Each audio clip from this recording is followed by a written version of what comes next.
Assalamu alaikum, assalamu alaikum, assalamu alaikum. I am so sorry for being late. But as you already know, this is the story of my life. I'm always late. But the Suma fault. I am a mother, I am a wife, I am so many other things than this. So then in my jagal. But the new Kuneka Sister Turaksa Santa, thank you so much for all the messages and the support. Last time it was a very big show, and hopefully I'm trying to top that, but you know, as we go along, as I go along this journey, I can continue to learn, and I continue to, you know, find different ways of expressing myself and just communicating with Gambia. Why today?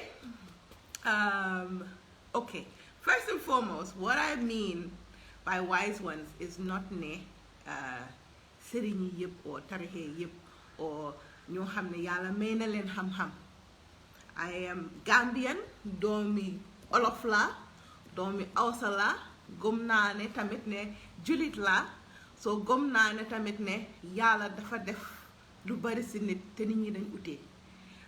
Yàlla bu ma toog fii nag di jéem a wéedi ne gëm naa ne sëriñ am na xam naa ne am nañu mun ñaan, xam naa ne am nañu am ñaan, xam naa ne tamit yàlla digganteem ak jaamam or lum create muy mankind lu bari xëj na si.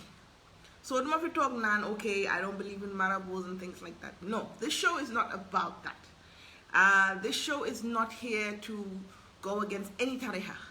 Man suma wàllu yaay tijaan lañ, suma wàllu papa tijaan lañ. You know, am na yu ma gëm, am na yoo xam ne tamit I will never sit and say ne weddi naa lii parce que teguma si suma bët. Why the show today is more focused on technology. Maanaam dafa am this uprising of sëriñ or so-called sëriñ, wise people ñoo xam ne dañ ooyee seen borom seen boppa borom naka lañ ko waxatee sax borom xam-xam yu rëy.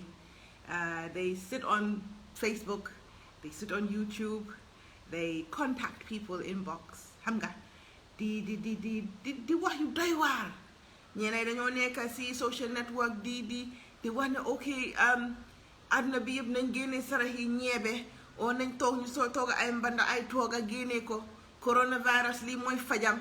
Xam nga am na ñoo xam ne tamit dañ gom yëfi la ok I'm going to go first naa dooree si ñun suñ gom yàlla warta based on the fact ne nit lit si xaaral nañu wala seetaan nañu si lii wala lii mooy determine ma dugg si lii. Ñun I feel like sometimes ñun dañ dee gaaw a bàyyi suñu yoon si affaire yi diine. I'm not here to preach or whatever, waaye dama gom ne am na loo xam ne yàlla daf ko bind si alxuraan muy lu baax ak lu bon. mu bind tamit ne emalewut ñëpp.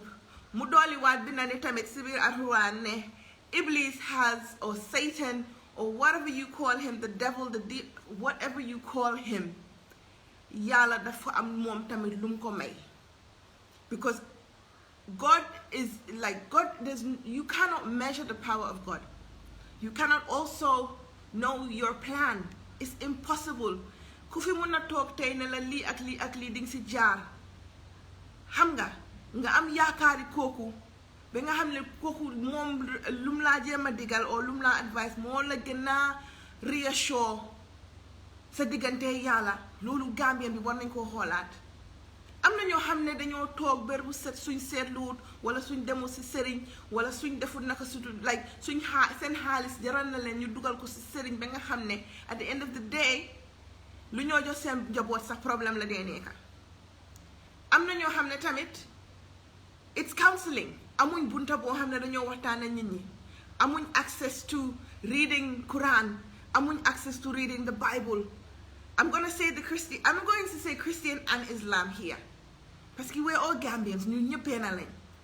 Fu mu nekk nii feeti Christians yaa ngi ñëw. It's almost Christmas time. Xam nga so ñun ñëpp benn lañ. So duma fi toog naan Muslims lay waxal or Christians lay waxal or whatever lay waxal. Dama wax as a whole as ñun ñëpp naka lañ mel si suñ diggantes when it comes to affaire yi sëriñtu bari na people are am na ñoo xam ne ñu ngi toog seen biir kër yi dañoo tani di peetaaw di def yu kenn xamul.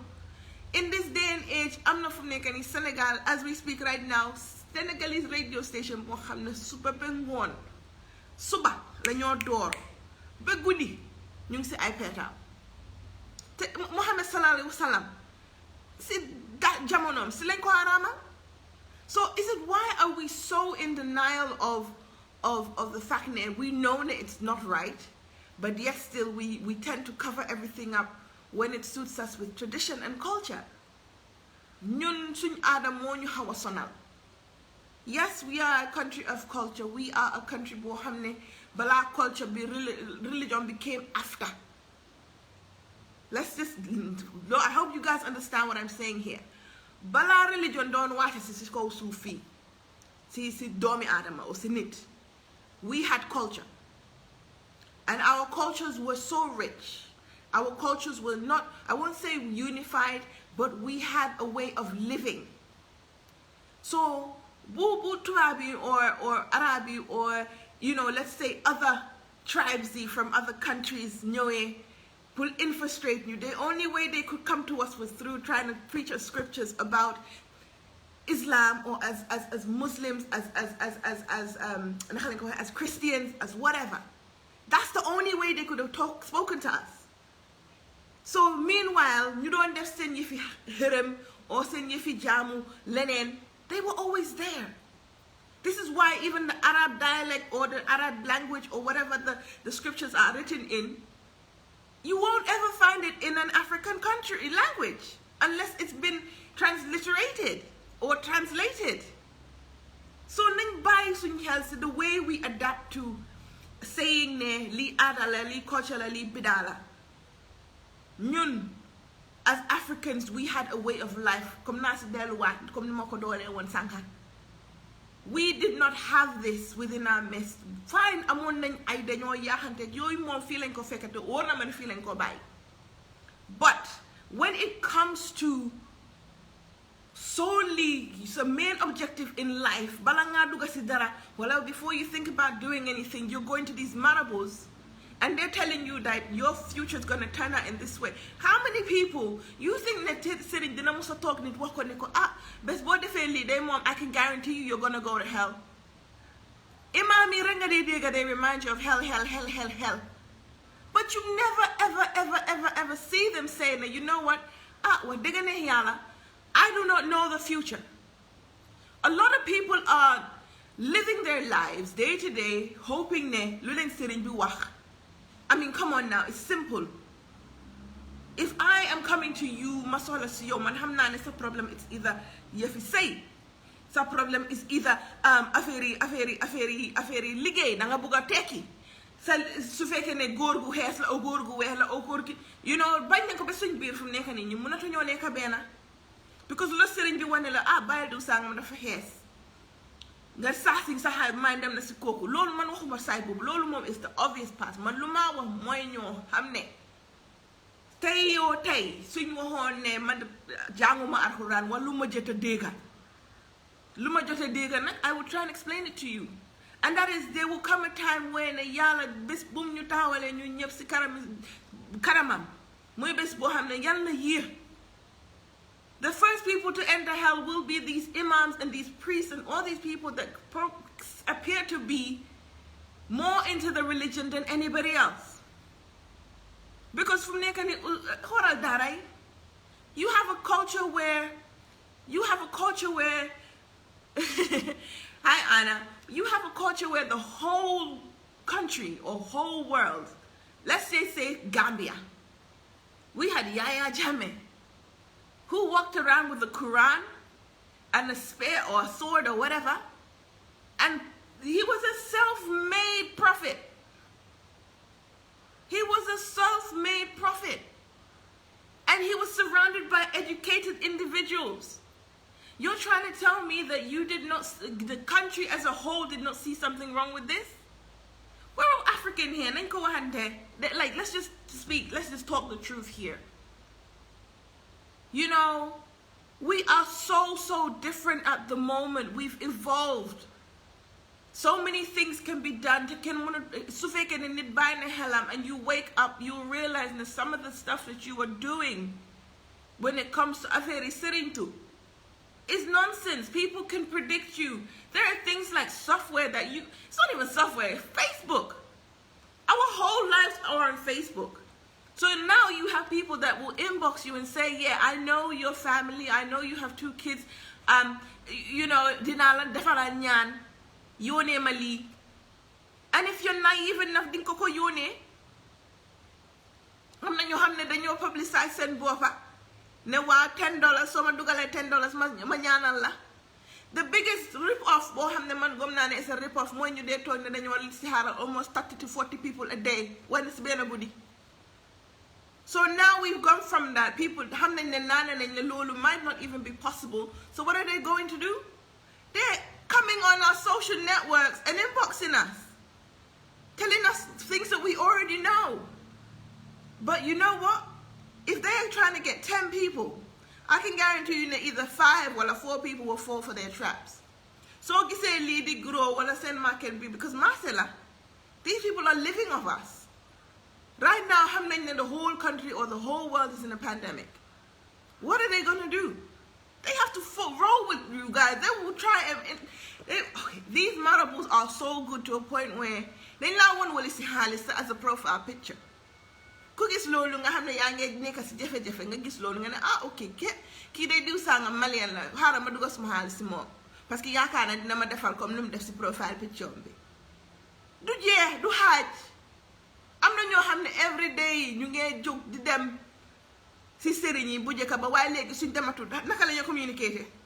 You're on your phone, you're trying to do things via technology.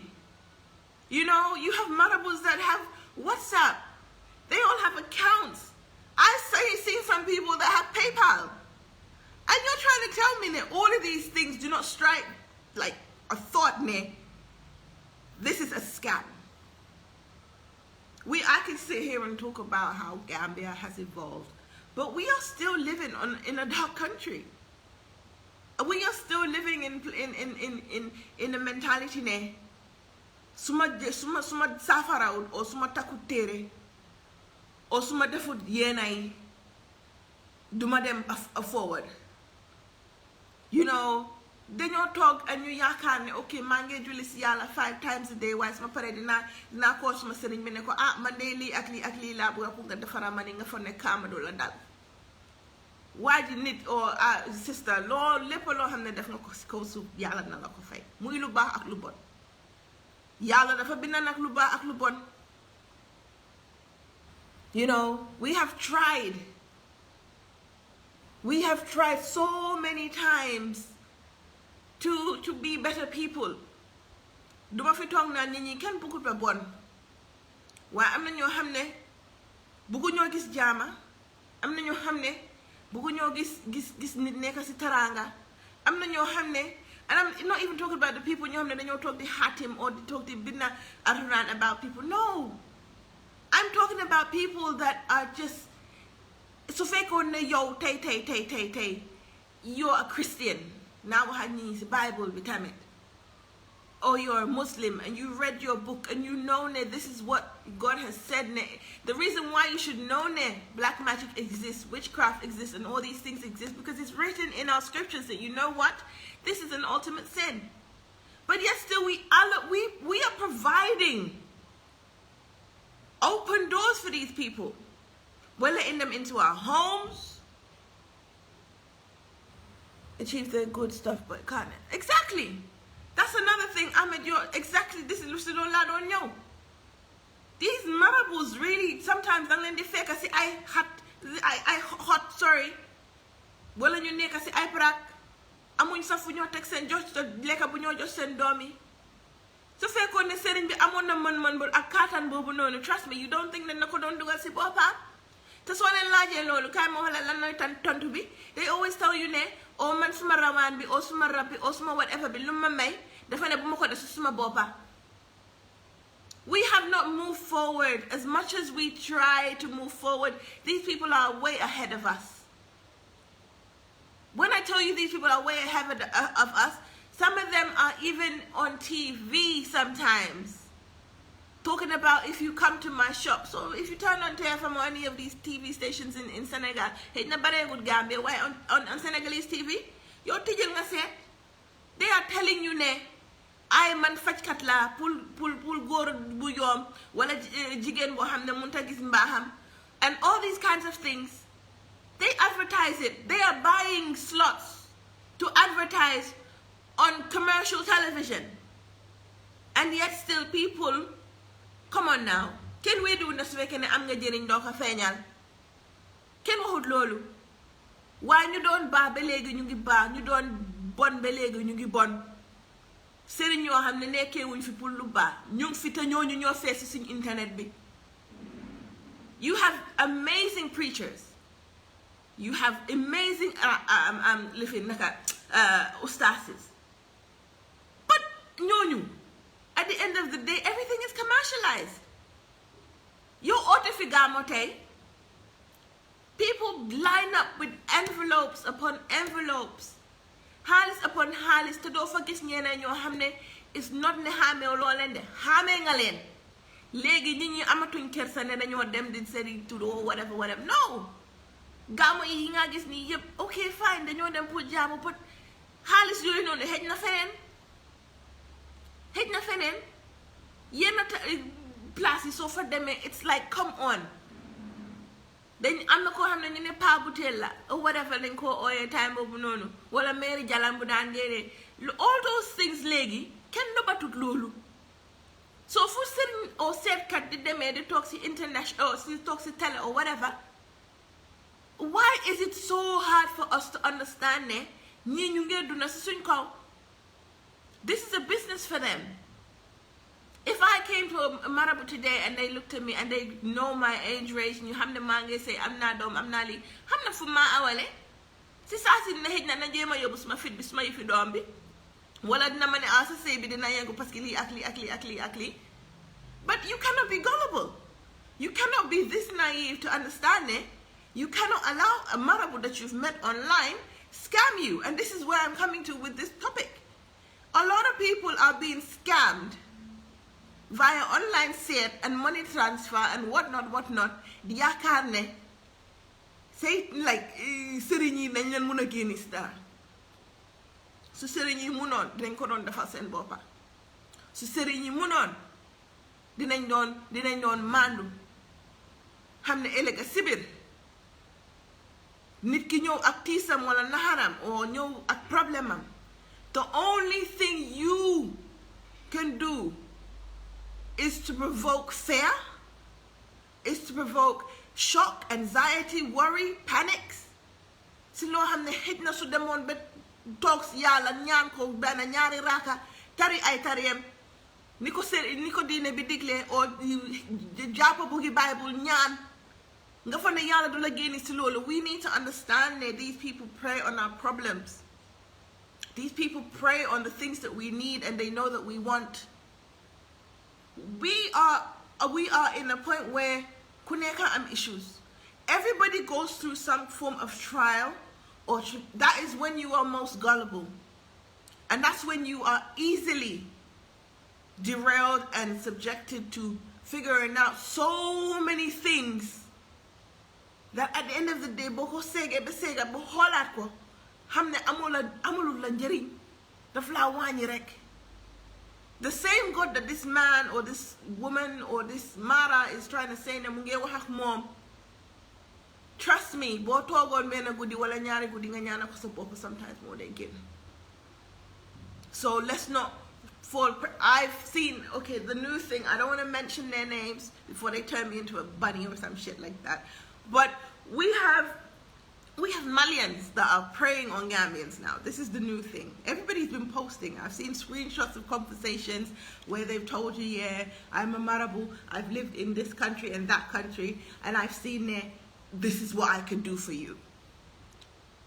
It's either people are posting it to show you know, they've been targeted, or it's just stupid. Why would you entertain something like that? Because the most that can do is attract someone to contact that person.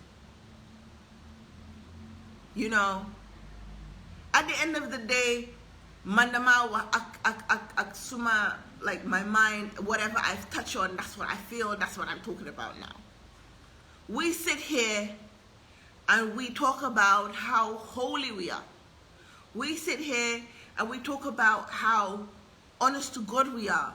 If we put all our faith and all our worries in God, right now, you're trying to tell me this is not good for you. You're going to disobey that and try and go into Satan's way of trying to achieve that? We need to look at ourselves again. The biggest form of prayer that we could ever have is from our parents. The biggest form of support we can ever have is you are married, your spouse, because once you open that door for Satan, trust me, it's going to come in different ways. Now you have people that are mixing, they are mixing religion and tradition. And the way that they're doing it is, we as Gambians, we have a habit of selecting certain things from our deen or our scriptures. And this is why it's so easy for us to say, you know what, I am a believer. But soon talk on all of us and we tick those boxes. Are we really? Are we really? If you're going to accept certain things, like the other day I was talking to someone and she said to me, you realize now, people are less, they don't believe in God as much anymore. And I said to her, I understand what I mean. People don't believe in God anymore. We may sit down and we may pray five times a day, but do we actually believe in God? Because everybody's trying to live their best life. Everybody's trying to get theirs by any means necessary. Everybody is trying to be a certain way, regardless of the repercussions. So if we're going to sit here and talk about all the things that our religions have taught us, why are we so afraid to just believe in his oneness? At the same time, you have the point where people tend to pray on our social network. This is something that I'm not even talking about the marbles at this moment in time. We have a custom or a culture of victimizing someone. Say, for instance, I saw something on social media. Let's just say that for hijabam. I'm like, okay, ki lan la wara dem through be mu wara def li. We all think that people that are hijabs are holier than thou. It's a way, it's an Arabic way of dressing. It's an Islamic way of dressing. But you're trying to tell us the way we used to sunyainin dan solo yiwut or the haram or whatever. We, like I said before, we tend to want to take what we want to take out of deen bi or Islam or religion bi and buy you see this. And something no hamne nyinyi dañ fate. Oh my gosh, when I say this, people are going to think I am not speaking from my heart. I'm nyinyi dañ fate no lu nekk surtout natu daf de jeex. And as a servant of God, you always go through that problem or you find a way to get through it. But as I said before, God will never send unto you something no hamne antalologo. So why is it that we always end up in the hands of these marabouts? Sitting amna, why sitting your hamne then your tongue you nyana la fu nekk ni suñ ne demal uti ji ñaan, the first thing you think about is the person with the peta rather than the person with the Quran or the Bible. Why is it that we're so programmed in our minds ne? These people can solve our issues. Man am naa ñoo xam ne at the end of the day jàng na alxuraan ba jeexal ko waaye suñ la waxoon ne la lii njëriñi lii ak lii wala ñu ne kii dafa nekk di joomi.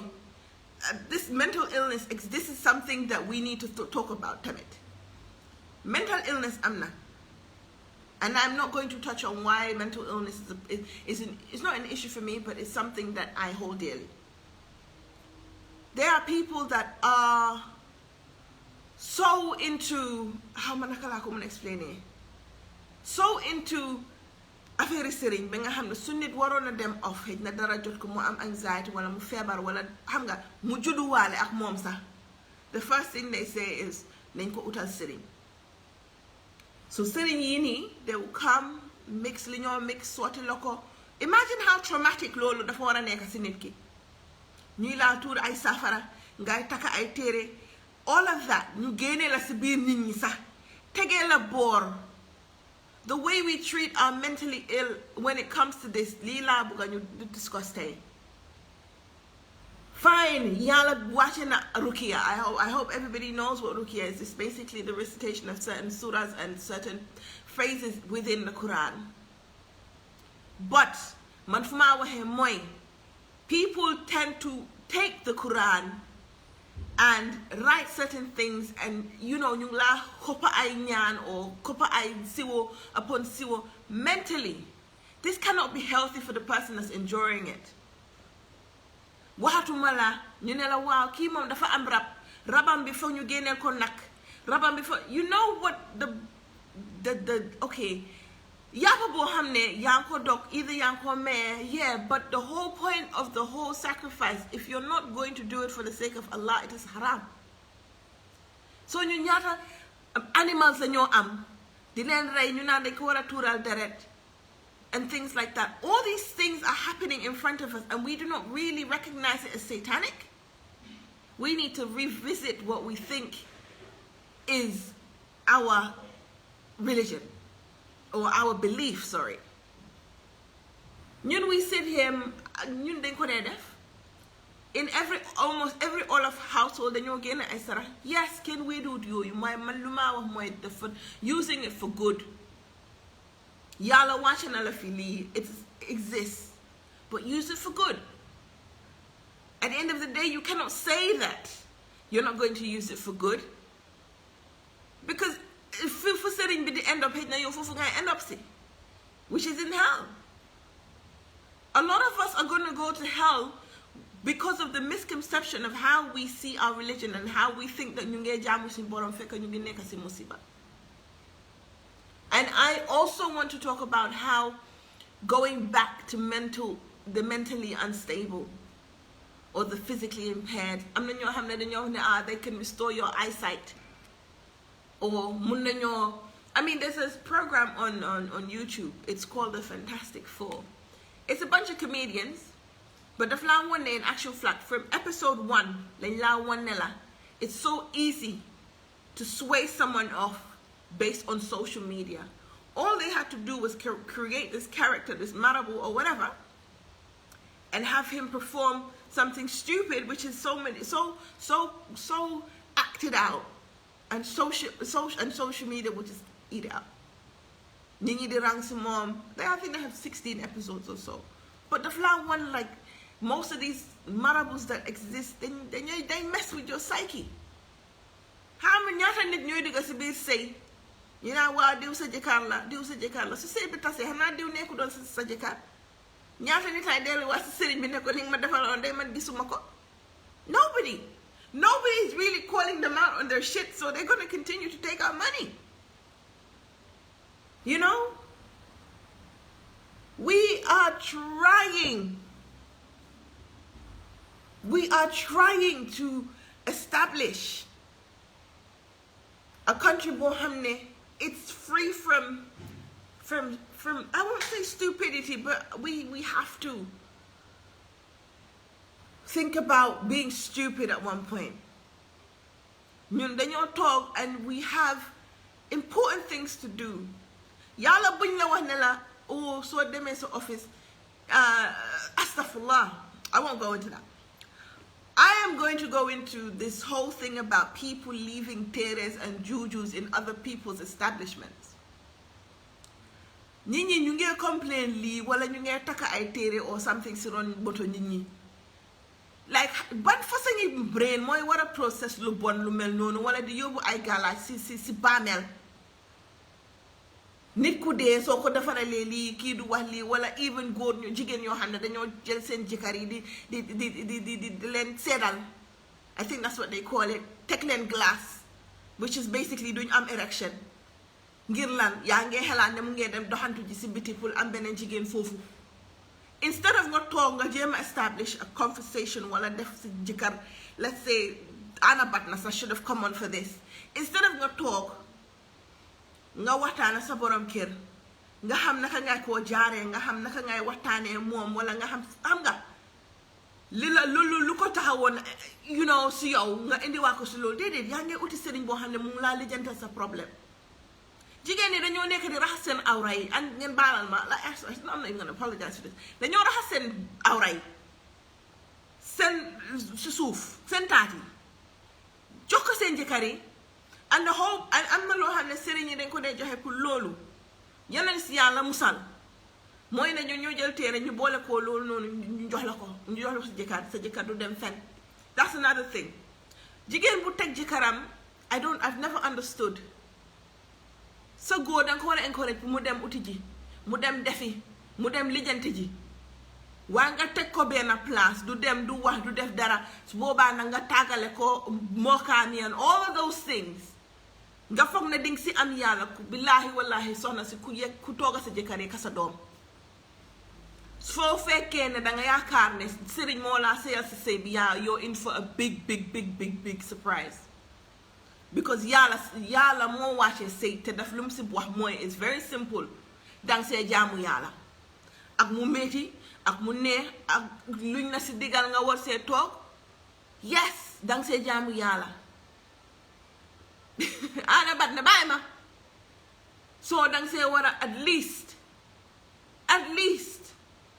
desi sa kàttan oo sa doole oo sa man-man ak sa ñaan kenn santuñu pour ñu toog si sëy yu metti yes ñu ngi koo dunda ñu bari ñu ngi koo dunda but su fekkee nag sa jëkkër wax dëgg ne yàlla problème am neex naa solve muy ne danga war a sëy si sëy am na ñoo xam ne sëriñ yi ñoo leen di sëyal dañoo teg seen jëkkër yi at the end of the day duñ leen sëyal am na góor yoo xam ne ñu ngi dem through hell waa bekas ki jigéen yi ñu ngi yaakaar ne sëriñ yi ñoo leen di sëyal te loo si wax ne kon sëriñ buñ si contact ñu ngi toog guddi wala toog bëccëg wala toog seen place jigéen yi dematuñ de dañoo amee seen phone yi di call di def naka su du noonu wala di ebal nit ñi moo tax ma ne la sëriñ dafa evolve it's very easy to transfer funds it's very easy to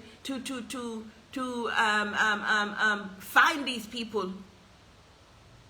I am just tired of seeing people talk about sensei damuñ parce que ñu ngi ko xëj na wéeroon si affaire yi ne dañ dem si marabu yi pour ñu defaral leen li ñoo def te loolu is all nonsense.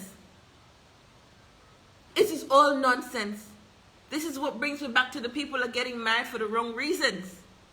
If a marabu tells me kii mooy sa jëkkër kii muy laa ñeef di la nooxa every day nga toog si mu naan la mooy sa jëkkër wërsëg bi dina ñëw wërsëg bi fu moo jógee by the time mu door la ñeef la ñuus la yaa ngi toog di yaakaar di wéyee yaakaar parce que sëriñ bi wax na la ne wërsëg na la fi fekk alal na la si fekk doole na la si fekk lu nekk nga see muñ nañu waxante dëgga sometimes it's just common sense. We have to be more aware of why, because most of the time, okay, I'm going to say this and I'm saying this now. People think that jigéen ñoo dee gën a dem si sëriñ. No, friend. The men are doing it just as much as the women. You think that góor yi tey duñ dee toog ñu dem si sangu ji ñëw toogaat. Yes, because yaa ngi si xare. Most of the time, jëkkër ak jabar dañoo nekk di liggéeyante si benn kër, si benn néeg te ñoom ñaar duñ ko yëg. So I'm just talking about these two people that live and they're supposedly supposed to be married. You're trying to tell me you're not going to liggéey sa jëkkër pour mu toog kii ne dama liggéey suma jabar ne duma musa bàyyi. Okay, waaye su fekkee ne yàlla tuddee ne seen diggante du dem ngeen di am problems kay dem si sëriñ bi di lekk seen xaalis ngeen nekk si. At what point ngay toog rek ne xelaat ne oh you know what maybe just maybe man su suma boppa man maa war a toog. Xoolaat suma boppa maa war a seega naka laa fee nekkee maa war a xoolaat na lii am na future na amul future let's not be stupid ñu ñëpp xam nañ sëy buy dem abu du dem nañ bàyyi di dugal sëriñ yi si suñ private life wala sëriñ yi determine ndax dañoo dem left wala dañoo dem right wala dañoo make decisions yoo xam ne daf is crucial for our life. am na ñoo xam ne yes yàlla may na leen ñaan duma musa bàyyi di wax loolu nag am na ñoo xam ne yàlla may na leen waaye saay-saay bi moo si ëppa and saay-saay bi at the end of the day those are the people that are taking our money. sëriñ yaa ngee charge arm and leg millions thousands waaye doo ko musa gis si ñoon most of the time because du alal bu barke. yow su fekkee ne mun ngaa ekkati thousands nga jox ko sëriñ nga yaakaar ne la gën a mën a ñaanal dan sa waaju wala sa kilifa you are in for a big surprise. doole bi du foofu ñaan du loo xam ne rek koo def tey nga gis ko tey am na ñoo xam ne ñun suñ ne ñaanal lee ñu ñaanal la you know we need to understand ne suñ leen ñaanalee ñu ñaanal la say yow bés boo xam ne ñu ngi laa taka I will tell you this te loolu loo xam ne ok lii su ma moom ma ko mos a ñaan mu ne ma gis nga kaala wala malaan buñ la defal si sa sëy bi kaala wala malaan boobu noonu boo see ñaan di si jaamu sa borom di si ñaan si sëy bi baax trust me dara du mën a dugg sa biir kër wala dara du mën a tas sa diggante sa borom kër. And these are all cultures yoo xam ne we left them behind. There are certain scriptures, I have family members that are Christian. They will tell you ne him bi wala dal Bible bi wala ñaan li wala lifi li tele secros ni am na. We just need to go back to the scriptures. Wala bala scriptures yi dañ naan defarante diggante. We were just talking. But because of let's say because of technology, people are not talking anymore. Instead of consoling with each other, wala consulting each other, wala conversations with each other, we're on Google trying to find facts about how to. I'm not the only one that does this. You go online and you're trying to Google for solutions to your problems, where the only solution that you probably had was you just have a proper conversation with the person that you're trying to come into contact with, or trying to resolve the problem with, or trying to figure out what way you want to go in. We need to spend less time on devices and more time with the people we love. If that person is unavailable or emotionally unavailable, if you cannot put up with it, get the hell out. There are people that are working in institutions, sitting in yung len dik na len, one day you're going to be the boss of that company. Feka koko cleaner la. Yes, sikata ni yala. Have I got a number to call? No, I don't have a number to call. Why? Let me see if I can call. I buzz you in, Joy. Hamga. Joy, you need to be active in the conversation to actually, be called in. But make a request and I'll do that. Hamga. Sitting in yung fe tapale nyinyi. Ñaata nit la ñoo wër di wax the same thing o jigéen bu xees bi si kër gi wala ku nekk sa office and offices tamit bëri bi liggéey. Come on now, how many people are complaining about people leaving jujus and stuff in their establishments? This is where you get CCTV. Common sense. If you don't have access to loolu xam nga lan moo laa war a dugal si lu mel noonu. Naka ngay toogee di gis koo xam ne sa naw la sa morom la or somebody koo xam ne you work with the person. You think I'm going to call someone in now. You think trying to bring that person down is going to bring you up? I'm adding someone to the call. Hello. Hello. Welcome salam wa rahmatullah. Sister Jambo. Naka nga def? Alhamdulillah. Wa defaloo dara? Defuma dara. Alhamdulillah. That's very good. I've been listening to the live and it's really interesting, you know. So I just wanted to say one thing more. Nit ñi dañ war a delloo seen xel ci Yàlla, you know, te xam ne àdduna bi dafa jeex ba pare. I mean, fii lu Yàlla tudd rek ay am, lu Yàlla tudd du am. You know, gannaaw Yàlla ak suñ waajur yi benn sëriñ mënut la fee wax loo xam ne dafa xew muy xew. Because Yàlla bi moo binda dafa binda boobu balaa moo binda ay sëriñ yëpp sax dafa binda li moo binda ba pare. so people have to believe in that. lu mu bëggut mu am du mun a am ba abadan. waaye sëriñ yi moom sëriñ rek leen they doing whatever they can do to seduce people, I mean like to take their monies and whatever it is that they can take from people. Loolu is natural, loolu normal la. You know, ku nekk yaa ngi am sa ku nekk am na koo xam ne mu ngi toog def 419 business am boo xam ne nii nu moo amee rek la seetu ci yàlla seetu ci dara. waaye nit ñi nga xam ne yow bi nga sëy sëriñ ba xamul sa ndey xamul sa baay xamul ki nga sëyal yaa ngi dégga so yow boo demee ba dugal si sa sëy nga naan xam nga ngay dem amuloo dara looy def pour dem di toog si sëriñ yow yàlla moo dugal si nguuru sa aras balaa sëriñ ba bu yàlla doon binda sëy bu yàlla doon taka sëy googu booba sëriñ ba fekkee wut xam nga sa yaay fekkee wut sa yaay fekkee wut sa papa fekkee wut sëriñ ba fekkee wut so why do you have to involve sëriñ ci sa néegi sëy su la ko tasalutee du la ko defaral loolu moom nen ko def suñ boppa yi mu leer nañ képp koo xam ne yaa ngi sëy daal nekk ci néegi sëy nga dem ba ca digga ba ne waaw man de damaa dem teg suma jëkkër wala damaa teg suma jabar yaa ngi nax sa boppa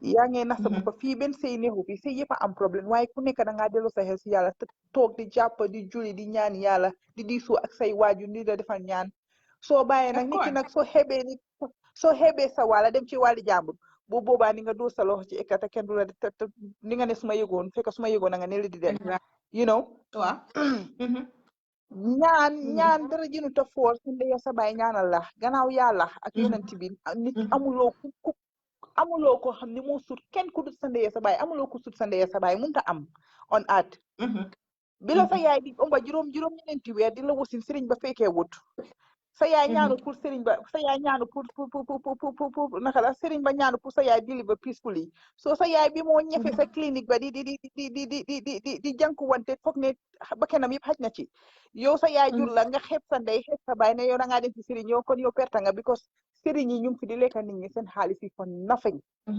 you know dañoo lekk sa xaalis ba pare jaxase laa nit ñi wala ñu ne la waaw comme na ko waxee léegi jigéen bu xees ba sa koñ ba wala ki nekk sa next to kër wala ki nekk sa office ba wala sooy def sax ñu ne la ne sa sista bi nga bokkal benn baay wala sa sista bi nga bokkal benn ndey moo laa sëriñtu yooyu yëpp ñu ngi ko fay gis sëriñ yaa ngi tas àddina bi sëriñ yaa ngi tas mbokka sëriñ yaa ngi tas xarit sëriñ yaa ngi tas sëy sëriñ yaa ngi tas àdduna waaye nag ñun ñoo leen ko nangul because sëriñ yi ñëwuñ ci kenn nit ñay dem ci sëriñ yi sëriñ yi uti wuñ kenn because sëriñ bu ñëw sëriñ dafa ñëw sax exactly sëriñ gi ñëwee Facebook at la nga gis ne kii sëriñ la sëriñ bi du mënoon na ko defal boppam sëriñ bi xaalis la moo ut sëriñ bi xaalis la ko fa teg because sëriñ bi su fekkoon ne moom li moo wax mu ci moom dëgg la mun na ko lool dina ko doon defal ay doomam lu tax defalu ko ay doomam wala lu tax defalu ko jabaram bi nga xam ne moom la taka wala rakaam wala brodaam bi nga xam ne moom la bokkal so we have to think very wise sometimes xam nga dañ am pour dañ war a bàyyi suñu xel te bàyyi greediness bi le xam nga greediness bi is getting too much surtout Africa sax fii la ëppee nit ñi dañ war a bàyyi buggee dañoo dem am seen fake notes teg ko jóor koo jóor bañ bëri su ko defee nga foog ne ñoom da nga foog ñoom si seen boppa soo demee seen këriñ danga leen a yërëm because su fekkoon ne ñoom dañ mun li ñoo def dañoo defal seen boppa nit ñi gis ko seen boppa dañoo dem tabax seen mentoon dëkk fa ku ñoo xam ne waaye soo gisee ñu ñeme ñu is because of ñun ñoo fa dee dem su gisee sëriñ ñi di aat nit ñi Facebook is because of dañ xam ne nit ñi gëmatuñ yàlla léegi ñoom leen gëm neen delloo suñu xel ci yàlla te bàyyi te xam ne àdduna dafa jeex ba pare sëriñ mënu laa wax ne diw dina la li nga dee tey wala ni nga dee ëllëg mënta am waaye dangaa dégg sax ñu ne la waa am na ku la suula dara exactly daf la am na ku la suula dara sa bunti nit la ko suul xam nga sa lii la ko def sa lii la ko def su ko defee ngay dem mawti tàngal kër ga yëpp waaw xam naa ko maa liggéey xam nga maa ko xam diw sàngam ma ko wax sëriñ sàngam ma ko wax waaw describal na ma ko obviously dina ko describal because fii ku fi ñuul da nga xees ku gaatu da nga njool soo kër bu nekk am na ku xees am na ku ñuul obviously soo neen bàyyi wala ñu tuddal la tuut foo xam sax exactly wala ñu jékki-jékki rek ne la da nga am mag bu jigéen nga ne waaw rek balaa sëriñ ba di la laaj sa ndaka tudd nga ko xëy Aminata la tudd mu ne la Aminata boobu nag laa la bëggoon a wax moom moo la nekk di liggéey bu ko defaa bu boobaa yow sëriñ thank you for calling bu boobaa yow bëgg sa kii nag attaqué Aminata ger ga start moo njaar ba start su ko defee koñ nga yëpp maa ba ñëw waaw nen delloowaat suñ man daal li ma am pour wax daal just to say goodbye li ma am pour wax mooy nen delloowaat suñ xel si yàlla gis nga kurus bi ak sijaada bi lum la mayut sëriñ mënut la koo may te neen doylu te bàyyi giri di bay buge bi leen war a bàyyi delluwaat si xel di jaamu suñu borom te xam ne moom moo ñu fa indi moom mooy ki nga xam ne mooy def lépp loo xam ne dafa bëgg pour mu possible moom moo ko def mu possible lu mu bëggul pour mu am te nit ki sax balaa ngaa ñëw si àdduna dañ la bindal li nga war a dem turu already li nga war a jànkuwante li nga war a am ak li nga war a ñàkk soo affaire si soo gëmee loolu rek doo soona ngeen baala ma si kaddu yi nag waaw jërëjëf non waxuloo fi dara lu ay sister waxuloo fi dara lu ay thank you so much my love thank you so much keep watching all right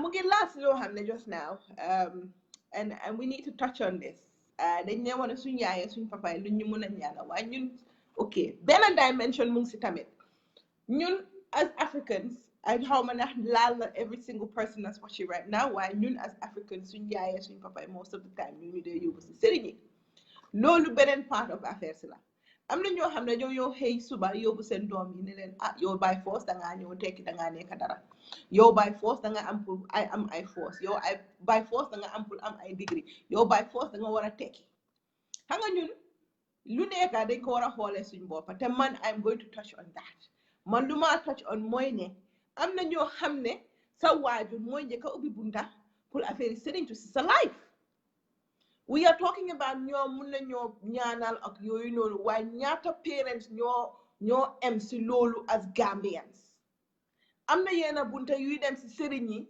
suñ waajur yi ñooñu fu dee yóbbu suñ paree ñu ne la diw sangam day su fekkee ne dangaa dog allowance danga maa dogal allowance pour man ni sa ndey di nga dog allowance pour sa baay ba pare di nga dog allowance pour ko ne paa bi moo la dee ñaana parce que yàlla moom moo tax nga mel ni nga mel faata nañ sax ne ñoom xëj na ñoom seen ñaan moo ñu amee I'm sorry su fekkee ne lu maa wax nii dafa toj dafa offensive am na parents ñoo xam ne ñoo dugal mbirum sëriñ si seen doom and that's the same thing that's going to carry on for generations to generations man doomi olof la doomi Hausa la and I'm just talking from what I actually observe and lii is one of those things so su fekkee ne dañ war a door from di wax ne ok suñ waajur yi ñoo ñu war a ñaanal sometimes doom dina juddu mu ëppala xel si mbirum diine sometimes sa doom dina war a juddu wala mu dem ba maaga ba xam ne man de lii yoon bu ma sumaya bu ko dugal nii te tarixa bi or diine bi wax na ne su fekkee ne you see your parent or whatever regardless the person will always be your parent su fekkee ne kooku jàppul yoon boo xam ne is for yàlla mu gëmloo ne there's only one God trust me you have every right to say ne yaa booy wala papa with respect li ngeen nekk si yoon bi du yoon bu baax ñun we tend to forget loolu tamit si suñ biir suñ parents yi are problem with that and we cannot ignore that by saying ne just maybe suñ parents yi ñoom rek because ñoom seen boppa dañ dem ba gëmloo ñu ne ñoom seen ñaan doyut so I could sit here and talk about that as well but I won't but going back to the whole topic of people and social media and sitting to be lu fee xew fu nekk ni bari na there are people doing rituals it's like the last time we were talking about voodoo and yefi jalang and stuff like that these people are all over the internet and with translation yes if you have power to things for you which means you can turn things around exactly and these people are on social network and they're sending out so many messages to people, promising them the world. And we are a gullible community or a gullible country because technology is young for us. We, as Gambians or as Gambians, we are still naive to the power of social network. So ñun suñ toogee ñu ñoo as yenn groups am na groups yoo xam ne groupe yi ay jigéen la mu si Facebook bi we all sit back and we look at these groups and we are part of these groups and groups here are promoting loo xam ne it completely goes against our religion but it's there you watch these African films and they're showing you Yefi Jalang and all of these things are things that exist. I have Nigerian friends. I have Ghanaian friends. They're Christian, but they still believe in a fairy shrine. you know. Hold on, suñ head yi how we're all, I mean, man, suma goro yi they're fuller, but I'm not being a sect of fuller. I'm not saying that they belong to that, but alaja bi alaja bani ñooñu am nañ yàlla wax ko yàlla waxu ko. You're trying to tell me ne ñooñu teyuñ sa xel bi ne ñoom nekkuñ di jaamu ñu ngeen nekk di jaamu yàlla alone. Nañ delloo suñ xel si yàlla nañ jéem a seet naka la ñoo fixé suñ diggante yàlla because time is very short. Xale yu ndaw ñu nekk suñ morom ñoo nekk di gaañu. People, the life expectancy rate is so unpredictable right now. People are dying. So bala nga mun a delluwaat sa borom jéema la xam tamit nga gën a jege sa borom. Times are difficult. Times are you're not even aware of whether you're gonna wake up in the morning sudden des yaa ngi bari. So nañ jéem a defar suñ diggante defar suñ diin defar suñ faith te bàyyi yaaxante bi. In as much as I want to sit here and talk about putting the blame on these marabouts, I feel like, yes, absolutely, my last caller was right. We open the doors for these things. But the less we entertain these people, ñii duñ fu mun a amati place. Why? The thing is, ñun suñ religion dafa tie so much with these traditions that it will be hard to get out of our community or out of our country or out of our history or our way of life. Whether we sit here and we talk about we'll text a bag this is so the flat law or the flat bull defli bull lambe some bully most of that stuff is bida. But we still do it. Take off your large on tail, look at more at the nyaka defli or look at I am lan la def so fake and definitely. Do you know because half of the time it's just things that have been put together. My cousins seem to be bonding on my timeline. J5 nala blocked it. So you have people in your hand. This is exactly what they do. We have to find a way of trying to wake up and not be so available for nonsense. Nonsense will always be there. Satan will always be there. Why Nejema Helat? Better ways of repairing our relationship when it won't involve going down this road. And I am just trying to have a conversation. Like I said, Bumador, Nyoma people pull disrespect. Ben tariha. Nyoma people wedine siring amna. Nyoma people wahne yala mayut nini te emalew ñu.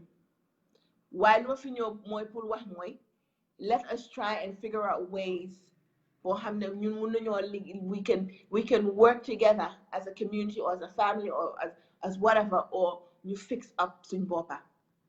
Most of the problems that we have within ourselves ñaka waxtaan ka dee am most of the time.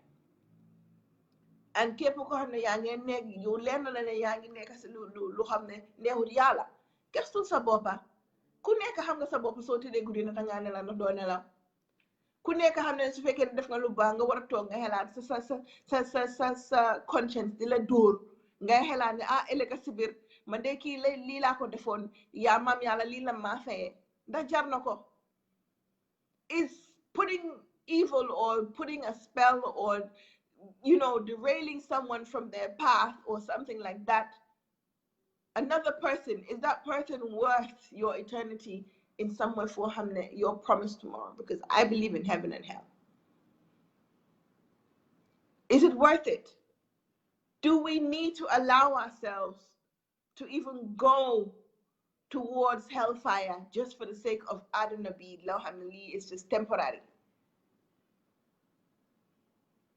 Suñ toogee Amina Jack wax dëgg suñ toogee ku nekk war ngaa xoolaat sa bopp nga xam sa bopp wala nga xool sa bopp si seetu nga xam ne yow man ndax maa si yoon a nekkuma si yoon bu baax. Every decision that you place with yàlla moo ko teg si sa kanam ak ni nga ko handule ak naka nga see génnee ak naka nga see patiente su ma jëkka dafa war dara tey and I was like it's true. Patience is a virtue. Patience moom la nit ñi amatul léegi. The whole point of us going through these things and having all these expectations is because we lack patience of the whole process. Lu ñoo yàkkamti Do you know what is destined tomorrow? Danga xam ne danga war a torox not torox waaye war a am nekk si nattu léegi pour ëllëg si biir nga war a nekk si dara loo xam ne yàlla daf laa ne you know what, this is your reward for being so patient.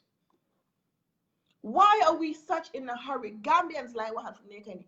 Why are we such in a hurry to get rich fast by any means necessary? Do we need to be in a hurry? Lufi jardaw bay dan. You see people put themselves in stupid situations. Because of what? Man dama am pour make bala the age of 35 wala danga xam ne danga dunda ba 35 danga xam ne danga dee si sin boobu noonu. Are you sure that you're gonna make it through that age? So right now, the way we are trying to fix ourselves is live for today because you hamulo elega sibi naka ngay mujjé.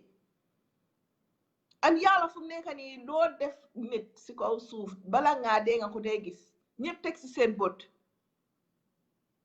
People are doing stuff to other people for no reason whatsoever. Banyan nit ki for no reason whatsoever. Neka fi the unnecessary competition su fekkee ne man numa wa fi day, and I'm going to say this. A lot of people don't know me as someone ko xamne dama neka di wax social media. This is not my profession. I don't know anything about this stuff. This is just me having a conversation with people. Nobody's paying me to be here. Why sometimes somebody talk my helat ne wa ndax ñun as Gambians dañ ne helat. Do we think? Do we prepare? You know, right now, man, like with things being so uncertain, the way we are partying and living our lives and living in, I'm not here to judge anyone, why living in sin, Riyadh, I'm not crying, my boy. You know, is this how we, it's like, I heard this, it's not even a water or whatever. It was just someone sending a reminder. The last day on earth will be a Friday. Lila Kuranwa. How many of us spend Fridays literally reflecting on our deen and our iman and all of that stuff? How many of us read Julie, Nyan, Zikar, preparing ourselves for this Friday? Why? I guess that when you go to these marabouts, they tell you that Friday is the best day or Thursday is the best day to gain in Sarah and all of that. Automatically, we've even forgotten the importance of something that has been told to us. Like, how? Mom Lala, this is why I'm saying to you, why are we in such a hurry to the point where we jeopardize our futures because we don't even know what the unknown is. The unknown has been told to us by some random person that has a beard or whatever, has arhoran or genla janga munla jai gao. Anna Banna, I'm gonna tap Anna Banna, and Anna Fai Banna was on my last show. Let's see you again. Did it for Bugona Jari rek for Lala good moy sitting to by force. Because I'm not your hamne, they want to get away from the whole sitting to culture. Want to send family members in your nagwood ni jugesi. So danga gis ne yow sa sister, ndax sa yaay, ndax sa papa mola dem sitting to te yow demulo sa bopa. So if you call ne la man dem na setal nañ la listi xaar bi mu ne yonel sering bi 200 yonel 5,000 so definitely sa dom bi li daf ko dal su ko defé ñu tital lo yene dañ la call 40 suba yaangi nelo bala nga eewu pour julli fajar ñu ngi la call naan la waaw legi la joggé ci sering bi mu ne nga yoni ma li ñun so ñun mi nga xamné ñu ngi bëgg gëna ci fi sering tugi yene ñun suñ family members ci ñoo ñu ci dé hecca bañ ñoo bayyi ñu gëna recca so dañ wara wax lolu dañ wara respectante nit su la waxé né bëggu ma dugal ci fi serentu yes boundaries and limitations nangul né mo bëggut yow su dé da nga bëgga dem pour fatlu na da nga bëgga dem ndax nga am promotion ndax sa jëkkër tok ndax sa dom bi bu mu fébar lolu sa affaire la waaye as siblings and as family members dañ wara respectante man suma né bëgguma bokka buma ci forcer ba pare suñ kilifa yi tamit dañ war a wax suñ kilifa yi ñaata yoon lañ toog kilifa yi nga xam ne ñu ngi biir Banjul ñu ngi woon ay international organizations fu nekka ndax ADB ndax World Bank ndax IMF foo xalaat ñu ngi faa liggéey ñu ngi daan seen doole yi dangaa toog benn bés rek ñu ne buret saawaay dee retire na sëriñam bee ko may jabar mu nga dëkka bile how many people do I know from the international community who will tell you their parents have just abruptly resigned and end up in some country ñu ne sëriñ bi moo ko fa may jabar doo leen mun a jot si seen waajur yi dañ ko war a wax because dafa métti ba pare yéen soo leen nekkee xaleel naka lan ngaa mun a wax sa baay koo xam ne dem na léegi dem beneen dëkka ne sëriñam be ko diktal so moom li ko sëriñ bi diktal loolu laa ñun jeeg ñu bari ñoo xam ne seyoon nañ ñu ngee ut jëkkër because apparently there's a scarcity of husbands in Gambia ñeen ma baalal suma yaay lañ but ñu ngee sëy ak ustaas yeeg taalibe yii nii and those talibes and those ustaases ñoo xam ne ñooy jógee I won't say Sénégal waaye jógee si kaw bi or whatever ñëw di leen seyal te ñoom ñoo leen amee as jigéen ñoom ñoo leen amee ndéewoo añ reer accommodation everything parce que ñu ne dangaa sey si ñoom ba pare di tarbiyu si ñoom that's something that I'm just like this guy has it easy te usually kooku am na ay jabaram si yeneen si dëkkaan bu mu jógee de so yoo loo ko jox daf koo seedoo ñooñu ñun nag we need to wake up loolu mu ngi Banjul xaaj du jeex saka jigéen yoo xam ne dañ ñib si te ñu ngi am aleel yéen a ngi am seen international job yi yéen a ngi ñëw yéen a ngi indi seen moto yu correct yéen a ngi sampa seen kër yu correct sëriñ yi yéen lañ dee ut si imaam yi yéen lañ dee ut si su ko defee te dinañ la ngacca be nga jeex takk fekk sa aleel jeexut foofu la ñoo toog so ñun jigéen itam dañ war di xelelante man remember naa bi ma move Gambia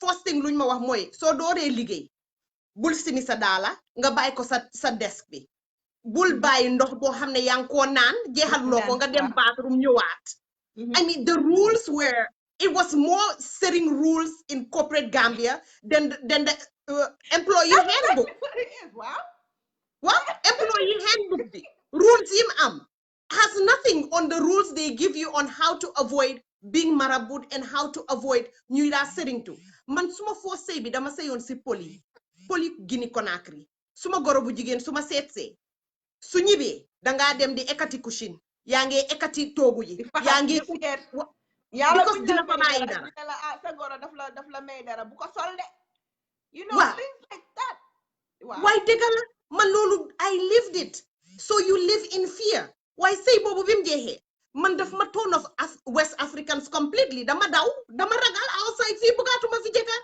ma dem ba Rwanda léegi suma jëkkër nga jógee Rwanda waaye li ma bëggoon a wax rek mooy sa show bi am na maanaa am na solo you're saying that this is not your profession waaye li nga def ñi nga xam ne seen profession la sax they're not brave enough to tackle some of the issues that you're bringing on the table and we need to normalize bringing these discussions out in the open ndax ñu mun a muus ñu mun a jàngalante soo jànga yow moom continuer li nga def amuloo morom thank you you are always a blessing to have on the Chit Chat with Chat amuloo morom Jor mom is one of your biggest fans gannaaw man so Jor you can take the back seat to that but like I was saying thank you so much for you guys pour ngeen understand lu ma nekk di jéem a explain comme ni ma ko waxee just now am na jeeg ñoo xam ne they are well off and ñu ngi liggéey ñu ngi def xam nga toolu nañ foo xam ne waroon nañoo sëy yàlla mayul leen jëkkër but the only way they find a way out mooy sëriñ yi wala ustaas yi wala imaam yi di ñëw ngeen seetloo xam ne ñoom si seen boppa yàlla dafa ne soo fekkee ne yàlla jigéen yàlla denkana la soxna yaa ko war a solal yaa ko war a dëkkal yaa ko war a toppatoo yaa ko war a defal lu nekk you know at the end of the day su fekkee ne loolu mënuloo fit bil boobu noonu yow nga ooyee sa boppa ak kilifa diine nga takka jabar si farata yàlla sunu sama xamet nga dugal mu dëggal la si biir këram moom mu amee la moom mu yore la and everything yow ba léegi yaa ngay jaay Sëriñ Tuubaa si kon ne waaye you know what danga war a tarbiyu si man yàlla wane ne nañ tarbiyu suñ jëkkër yi waaye tudduñ ko nii. These men are exploiting these women. These men are taking advantage of these women. And almost all the time, dañoo nekk ni dañoo taka si kaw si age boo xam ne sa childbearing ages yi jeex nañ su yow suñu waxee ñu ne waaw dafa war a am jëkkër pour agale lifinam agale I don't know what the word is agale diinam agale jaamu yàllaam jëkkër moo ko war a ñaanal su moo dee. Has it been said in the Quran ne jigéen su fekkee ne sëyuloo, and I'm tired of hearing this thing, su fekkee ne jigéen sëyuloo nga dee sa jëkkër moo la góor bu la xam ne moo la dencoon moo la war a ñaanal soo bàyyi foofu da nga war a am jëkkër? Are you serious? There are young women. We had this incident years and years ago where boo xam ne jànxay luñ am duga ko si biir sëriñ lu ñoo def si sëriñ yi mooy jàppal jëkkëri jaambur yi di leen liggéey. Let's talk about that. There are women yoo xam ne ñu ngi liggéey góori jëkkëri jaambur yi, and at the end of the day pour ñu lan la ñu takkaleen nga nekk si ay at nga nekk si ay at su fekkee ne yàlla tudd sëy bi sa diggante yaa kooku. What are you going to say? Sëriñ bi munut xaaral ma dem si beneen sëriñ.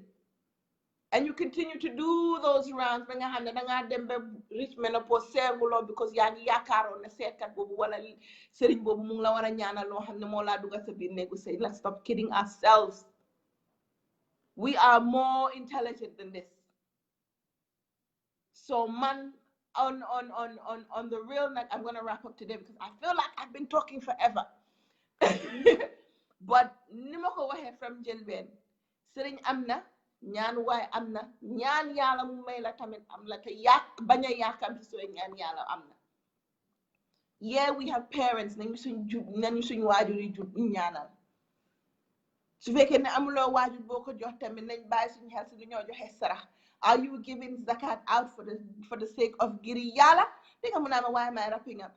I'm going to wrap up because I need to go see to my life. You know, I want to see more people give out asaka, you know, for the sake of yang se jamu yàlla wala nga dimbale nit for the sake of munna okay li nga jox sëriñ yi ay 10,000 boo ko doon investi benn family bu poor benn $1,000 wala benn $500 Juar bu leen ma def lii Riyad emal.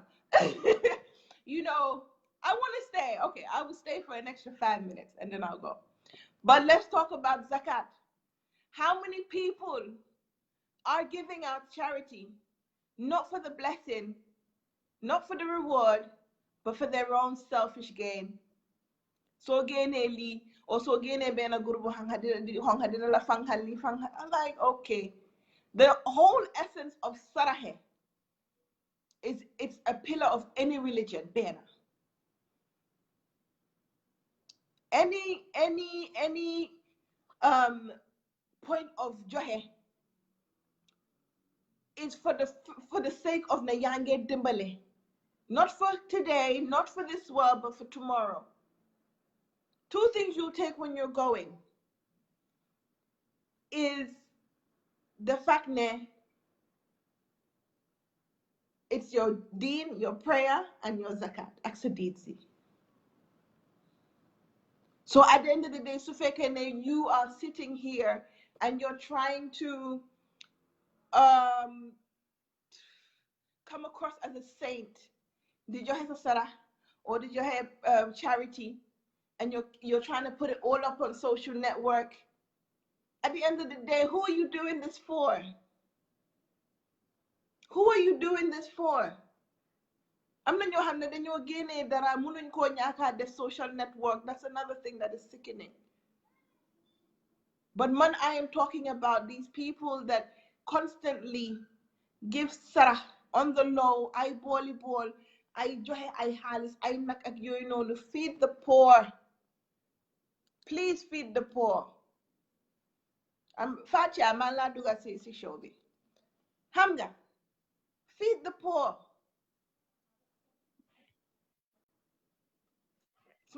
Wow. You look beautiful, mashallah. Mashallah. Thank you, sweetheart. Why sa kola bi mujjé ki naka Anna, you two are like something else, mashallah. Yana indala yafal chat. Be like you just it's unfiltered but still disciplined. I don't know how to say it, but you don't run away from listening to it. You don't say it's rude or you don't say it's just unfiltered but real. Thank you. And I love you two guys. And keep up the good work. Topic being at the wahni is very sensitive topic these days. And bu njëkk ba nit ñi yëpp sëriñ tu dañ ko dee def si maa ngi nuyu sa viewers yëpp anyway, but I just heard you said that you're going to wrap up, so I didn't want to keep you. I just wanted to make sure that I no yo people can see can sit there and just listen to you because law wax do si dee delluwaat, you just get on with the other things as well. Yàlla may na la loolu, and then you humble about it. You don't know how good you are, or you don't know that the message that you deliver it's actually hitting everybody. Monday saa yu ma seetaanee sa live, whether it's on here or after, dama si dee gis suma boppa, and then I fix myself up again. I try to see how I can listen and take in and improve myself. Te loolu lañ soxla. We need these things yoo xam ne is untouchable about it.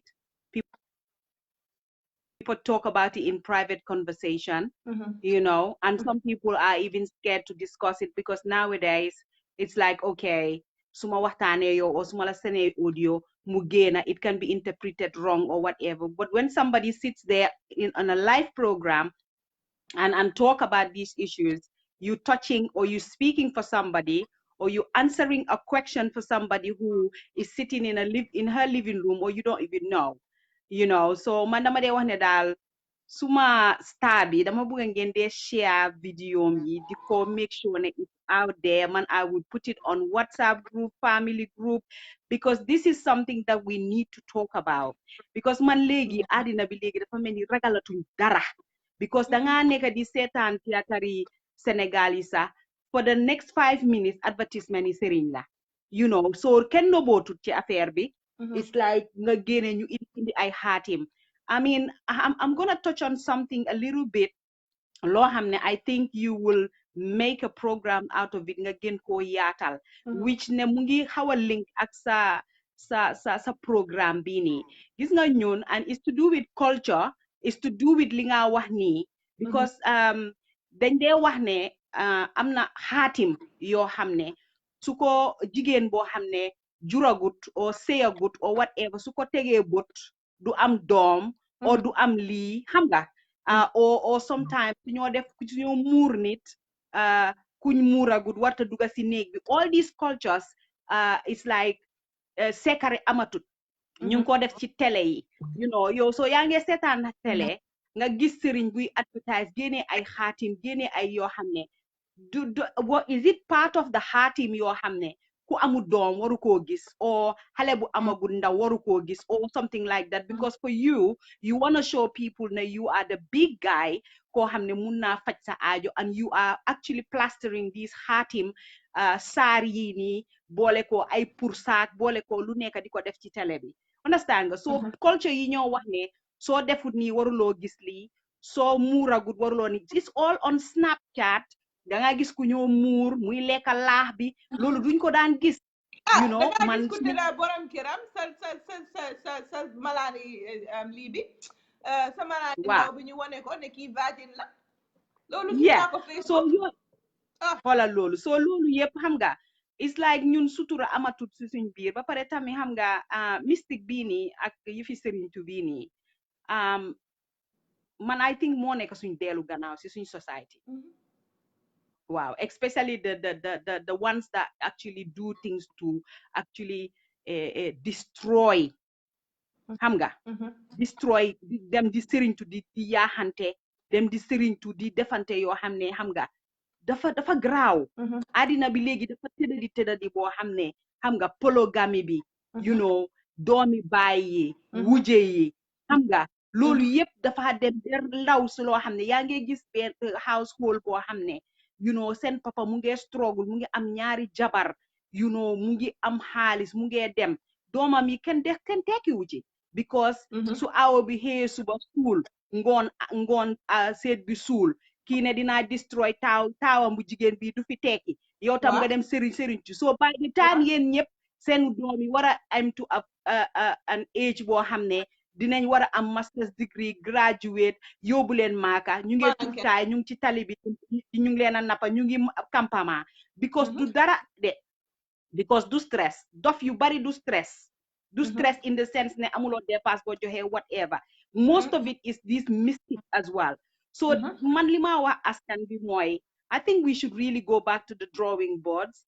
and make sure ne ñu jiital yàlla si lu nekk because yàlla dafa njaacaar yàlla ku njaacaar la yàlla dafa mun a seetaan moom dafa toog di la seetaan te soo waxee moom daf la dee dégga understand nga moo tax ma am na yéena yoo xam ne gis tamit ñaan daf dee jël time am na ñaan yoo xam ne yàlla daf ko dee téye you know what xaaral ma jël ko lii lu kii di yaakamti waaw yeah and sometimes li nga wax sax moom li nga wax dëgga bu wér la yow ñaanal sa ñaan mooy li angale bi di wax you intend God disposes yaa ngee ñaan you don't condition God when it's gonna happen so at the end of the day man léegoo-léeg ma jóg ne yàlla man xam naa ne yow dencal nga ma benn 1500 bi ma soxla understand nga waaye léegi laa ko soxla waaw xaw ma kañ nga tudda nag jox ma ko waaye léegi laa ko soxla and something happened to me today loo xam ne billahi wallahi taala su ma amutoon conversation boobu with a friend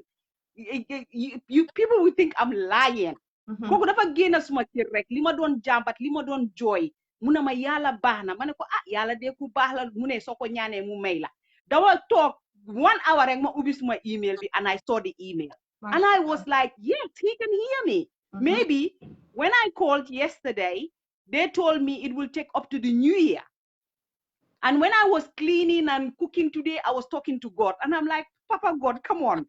My business is quiet. Lila lani.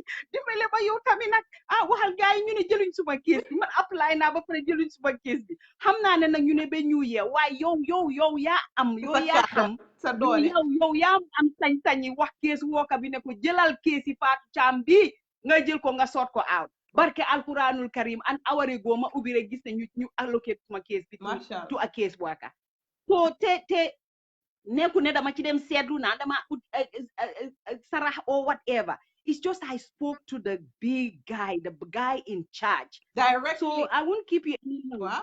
Yeah directly I didn't even say Fatia Bena Fatia ñetti salatu Fatia I was that I spoke to him da nga nekk ci any situation nit ñi dañ war a fàttaliku lii tamit it's not that da ngaa jàppa nga julli nga sometimes da ngaa nekk ci sa deep like yaa ngi nekk ci situation boobu yàlla gis na sa xol ak sa desperation ak li nga bëgg sa biir xol there and then mu nekk ne yaa ngi taxaw feena maybe in the street or something nga ñaan ci sa xol jarul nga wax ko yàlla daf la koo may because yaa ngi ko yaakaar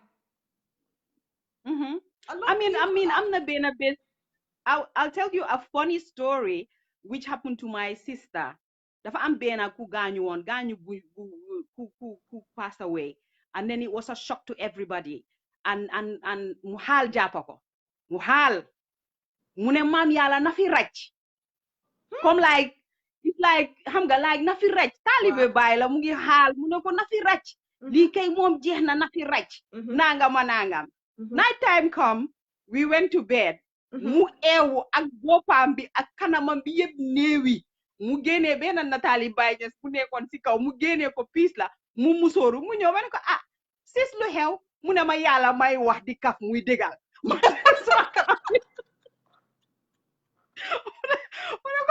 mu ne ma yàlla may kaf muy dégal kon suñ ñaanee moom daf ñu dee dégga dafa tey lu rek ma ne ko waaw gis nga nag so he hears us daf ñu dee dégga moom mooy decide rek when to dispose of what you want so ma di la jërëjëfal daal man moom suma sañoon moom saa yoo nekkee live maa ngi ci digga bi maa ngi doon interpretal somebody on the phone maa ngi laa xool sa kanam bi yaa ngi wax ma ne oh my God I'm missing this show ma pare rek taal ko and all that stuff and I want to be interacting with you when I do in your life and everything like that because thank you the last life bi sax dama ne woon ne I think the TV station needs to play it. Yeah. You need to do TV. Girl, you need to go do TV. Yeah? Thank you so much.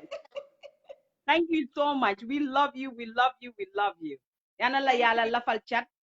Yana la yala baye sa xel. Baye lak sa lameñ bi. Musal la si seytaane chat ak bala gudal sa fan ak wér ak wérle.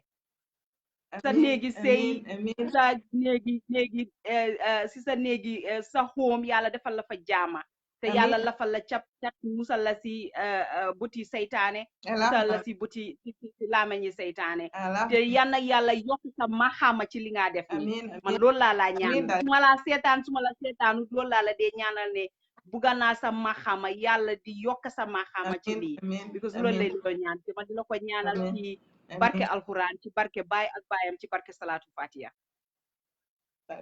amen jërëjëf waay thank you so much darling thank you kooku di woon one of our originals Fatou Cham yàlla xéewal gi aksi amin yàlla nangu ñaani yépp I'm gonna close on that note billahi I don't want to go but I have to time a ngee dem but yàlla nangu ñaani yëpp gis naa seen yéene du Fatou Cham rek am na ñu bari they are sending in messages ñi ñaa ngi support ñi ñaa ngi definitely reach out sending me messages of encouragement and the truth is man I did not know where I was going with this benn bés laa toog rek ma course ma jëkkër call maa ñi Dambel and I'm like you know what I want to go live and I'm going to go live and I'm not going to put a makeup or anything if you've seen my first episode you understand that this was not prepared. Why eventually I'm falling in love with this and I'm falling in love with what I'm doing. And yéen a ngi xalaat affaire yi naka lañ ko waxatee affaire yi TV channel or TV show and whatnot. I am in awe ne ene ngeen ma loolu waaye yàlla baax na xëj na naa dem ma àgga foofu waaye let's just see how this goes. Di leen gërëm nag dina ñaanal. Hopefully ñi ñaa ngi wax affaire part 2 si topic bi let's just see fii ba next week what happens ndax dinaa dellusiwaat ak lii waaye xëj na dinaa gën a yaatal waxtaan bi dinaa gën a yokka content bi and inshallah dinaa try wax dëgg neex yàlla di gën a ñëw di leen waxtaanal and see you know what other topics I can dig into ngeen jégal ma nag su fekkee ne wax naa fi loo xam ne it's offensive wala disrespect naa leen du suma coobare lu ma tax a jóg rek mooy pour toog waxtaan ak yéen ñu seet as Gambians or as nit ak nit naka la ñoo jéem a faj suñ diggante naka la ñoo dem a defaat suñ diggante naka la ñoo jéem a yóbbu suñ community ak suñ society bi ak most importantly suñ dëkk bi kanam because Gambia tuuti na te ñun ñoo ko moom so suñ dooru tey di discuss di waxtaan di jéem a find solutions instead of focusing on too much negative ñu focus on the positive yi ñu am duñ mus a dem so nañ ubbi suñ bët jéem a seetaat going back to closing my topic ñu ubbi suñ bët seetaat suñ boppa if you look in your mirror you don't recognize the person you see nga xam ne yaa ngi nekk si yoon boo xam ne àndut ak suñ culture àndut ak suñ diine àndut ak yow sa psyche war ngaa xoolaat sa boppa nga seetaat sa boppa nga seet naka ngay mun a defaroo sa toogaay ba nga xam ne di nga mun a jëriñ sa boppa jëriñ sa réew jëriñ sa askan most importantly jëriñ mankind as a whole maa ngi tàggatoo yéen nag ba inshallah xaw ma nag maybe Saturday maa ngi seet nag maybe Saturday dinaa ñëw on waaye most importantly or most definitely inshallah su si yàlla ànde on Thursday I will be back I love you all and thank you guys for watching yàlla may leen ngoon ak weekend bu neex su fekkee ne ñëw ma on Saturday take care good night